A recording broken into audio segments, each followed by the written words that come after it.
ki dong lova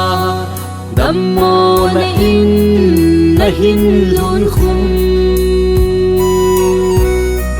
nang laki lem gu hilo vang si nan ai hin lon khum chutin gelin na ti pathin le lo nok le da lova hama na hin holding nang nok nang da lo cây liêm cuốn sông hilo ít dung hung đi tiếp xa tâm nốt lệ da lova bắt thiên đi hồn mà sang đâm lại phát trong cha hin pakai lam về lute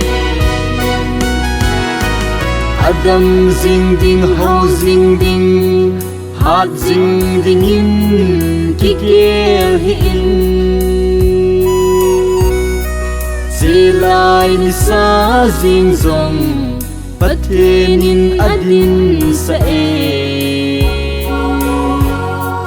na ipin na go lun zong na hinda la te ding nok la da lova pathin na hin holding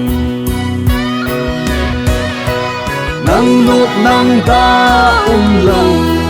cây liêm cuốn sông hilo ít dung hung đi tiếp xa tâm nok la da lova bắt thiên đi hồn mà sang đâm lại phát trong cha hin pakai lam về lute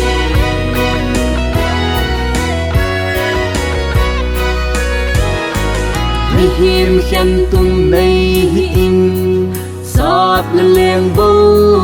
ging zing hin paham hin ne buket nazar ahi den thein lung neo in Joseph hin khu gelin nok lada lova den thei te len chang di nang nok nang da lo cây liêm cuốn sông hilo ít dung hung đi tiếp xa tâm nok la da lova bắt thiên đi hồn mà sang đâm lại phát trong cha hin pakai lam về lute nang nốt nang ta lo cây liêm cuốn sông hilo ít dung hung đi